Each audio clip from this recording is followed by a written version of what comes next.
다 같이 사도신경으로 우리의 신앙을 고백하며 새벽 예배 하나님께 올려드리겠습니다. 전능하사 천지를 만드신 하나님 아버지를 내가 믿사오며 그 외아들 우리 주 예수 그리스도를 믿사오니 이는 성령으로 잉태하사 동정녀 마리아에게 나시고 본디오 빌라도에게 고난을 받으사 십자가에 못 박혀 죽으시고 장사한 지 사흘 만에 죽은 자 가운데서 다시 살아나시며 하늘에 오르사 전능하신 하나님 우편에 앉아 계시다가 저리로서 산자와 죽은 자를 심판하러 오시리라. 성령을 믿사오며 거룩한 공회와 성도가 서로 교통하는 것과 죄를 사하여 주시는 것과 몸이 다시 사는 것과 영원히 사는 것을 믿사옵나이다. 아멘.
오늘 우리에게 주신 하나님의 말씀은 역대상 3장 1절에서 9절까지의 말씀입니다.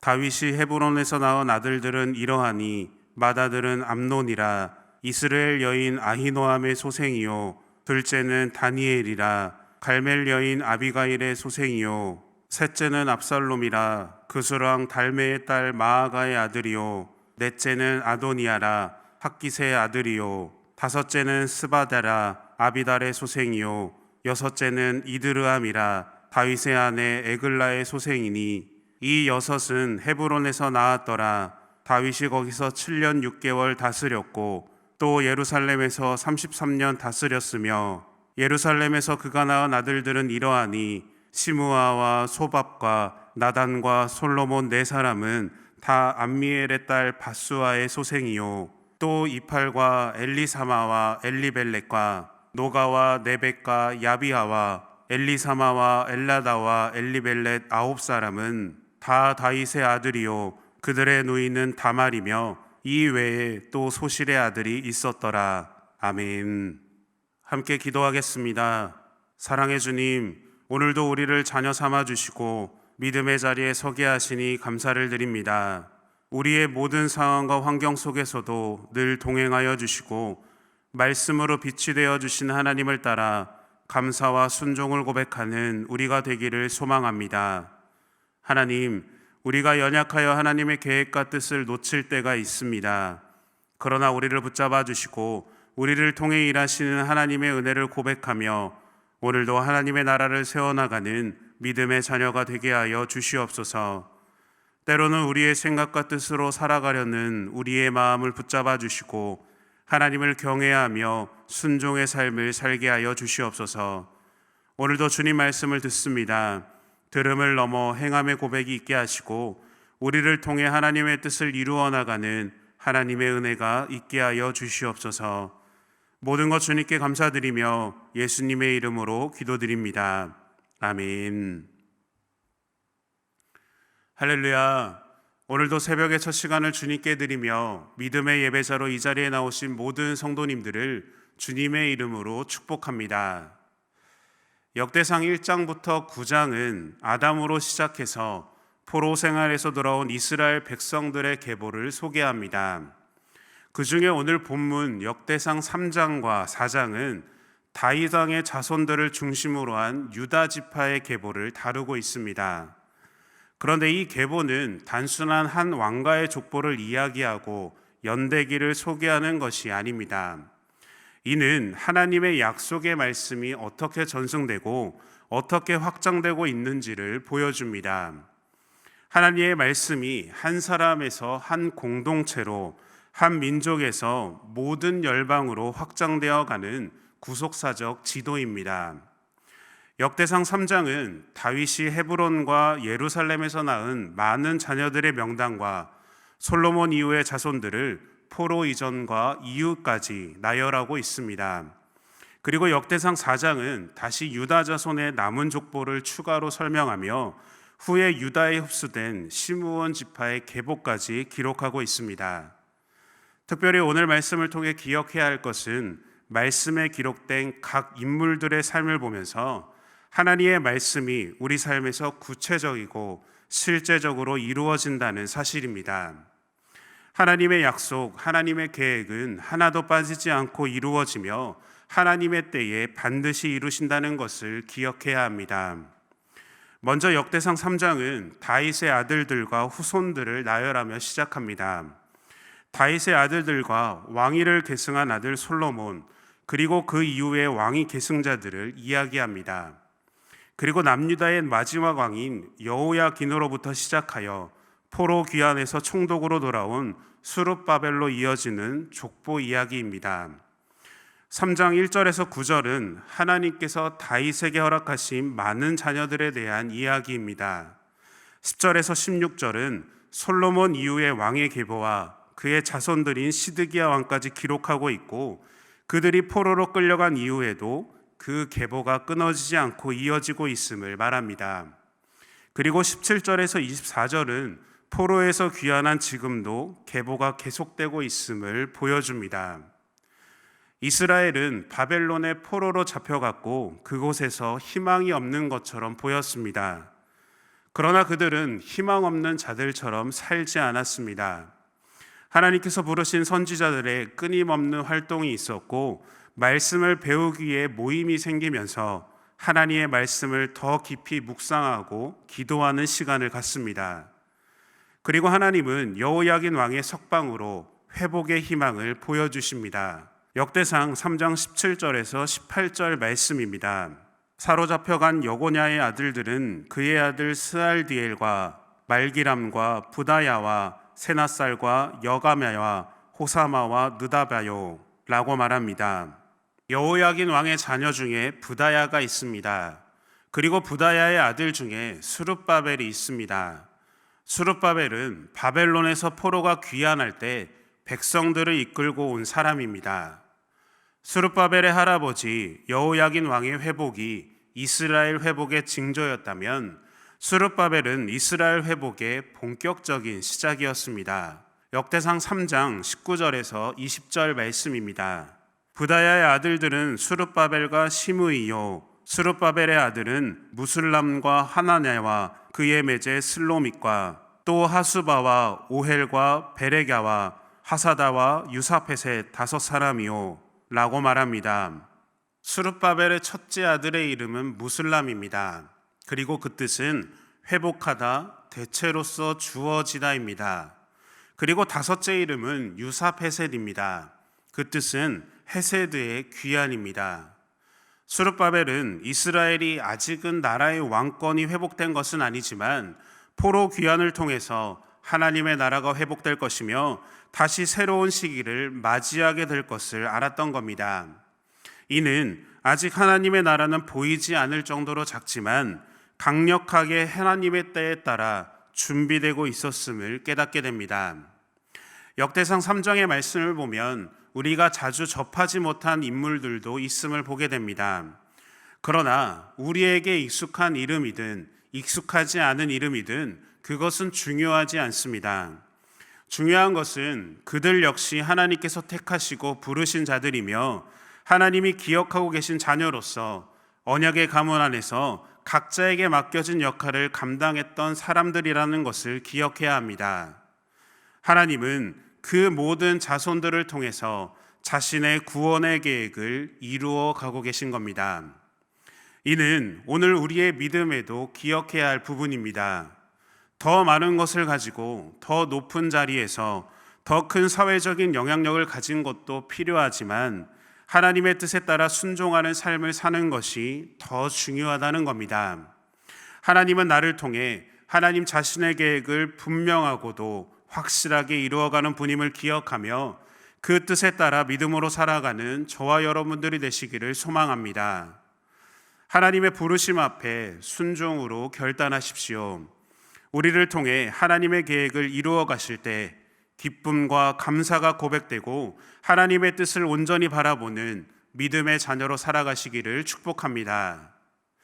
계속해서 역대상 4장은 유다 자손들의 이야기가 계속됩니다.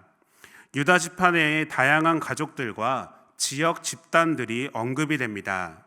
4장 1절에서 8절은 베레스의 자손 홀과 아스올의 계보를 기록하고 있습니다.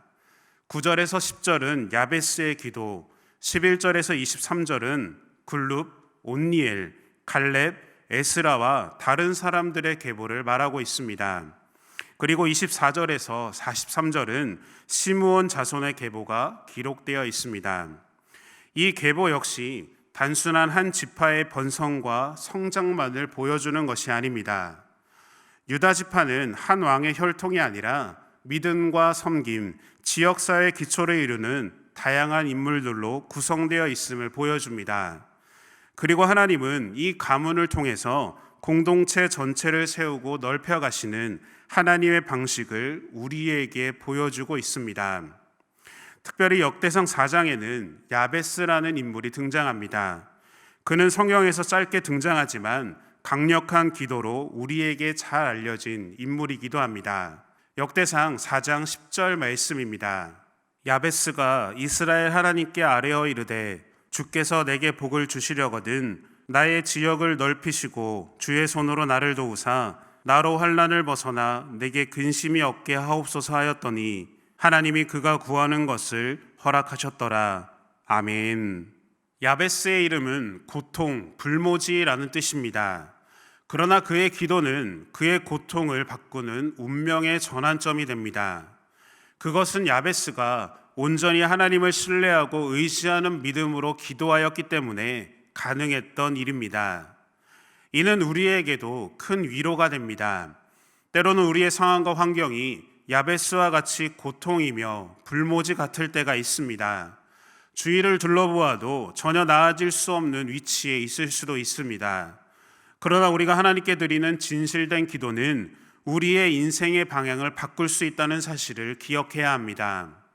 상황과 환경을 바라보고 탓하지 말고 그 가운데서도 역사하시는 하나님을 바라보는 우리 모두가 되기를 바랍니다. 온 마음을 다해 정성을 다해 하나님 앞에 드리는 믿음의 고백을 통해 우리 삶을 바꾸신 하나님의 은혜를 경험하는 우리 모두가 되기를 소망합니다. 오늘 본문은 시므온 자손들이 세일 산지로 가서 거주하게 되는 이야기로 마무리됩니다. 이는 유다 지파와 시므온 지파의 역사적 연합과 협력이 반영된 결과입니다. 이처럼 하나님은 개인의 신앙뿐만 아니라 지파와 지파의 협력, 공동체와 공동체 전체의 확장을 통해 하나님의 뜻을 이루고 계십니다. 이처럼 하나님의 나라는 공동체의 협력과 연합 안에서 이루어진다라는 것이죠. 하나님은 다양한 사람, 다양한 지역을 통해 거룩한 하나의 공동체를 세우십니다. 개개인의 삶은 작고 평범해 보일지라도 하나님의 계획과 뜻 안에서 모이는 공동체는 반드시 분명한 하나님의 뜻을 이루는 밑거름이 될 줄로 믿습니다. 우리는 다윗의 자손과 유다 지파의 다양한 인물들을 통해 하나님의 섭리와 은혜, 그리고 사람의 믿음과 기도, 순종의 고백이 어떻게 어우러져서 하나님의 역사를 만들어가는지를 보았습니다. 그리고 이 계보는 과거에만 존재하는 기록이 아니라 오늘 이 땅을 살아가는 우리의 시대에도 흐르고 있다는 사실을 기억해야 합니다. 우리는 하나님의 계보 안에 속한 자녀로서 매일의 삶 속에서 믿음을 지키고 순종함으로 하나님의 뜻을 이루어 나가는 믿음의 자녀들이 되어야 할 줄로 믿습니다. 하나님의 나라는, 하나님의 통치는 뛰어나고 유능한 자들로만 이루어지지 않습니다. 이름 없는 자들, 작고 연약하고 평범한 자들, 우리 주위에 함께 살아가는 수많은 믿음의 사람들을 통해 이루어진다라는 것이죠. 그 역사를 이루어 나가는 저와 여러분들이 되시기를 소망합니다. 그래서 하나님의 언약 안에서 귀하게 쓰임받는 거룩한 믿음의 자녀들이 되는 그 축복의 삶을 살아가는 저와 여러분들이 되시기를 예수님의 이름으로 축원합니다. 함께 주기도문 하심으로 예배를 마치겠습니다. 하늘에 계신 우리 아버지여, 이름이 거룩히 여김을 받으시오며 나라가 임하시오며 뜻이 하늘에서 이루어진 것 같이 땅에서도 이루어지이다. 오늘 우리에게 일용할 양식을 주시옵고 우리가 우리에게 죄 지은 자를 사하여 준 것 같이 우리 죄를 사하여 주시옵고 우리를 시험에 들게 하지 마시옵고 다만 악에서 구하시옵소서. 나라와 권세와 영광이 아버지께 영원히 있사옵나이다. 아멘.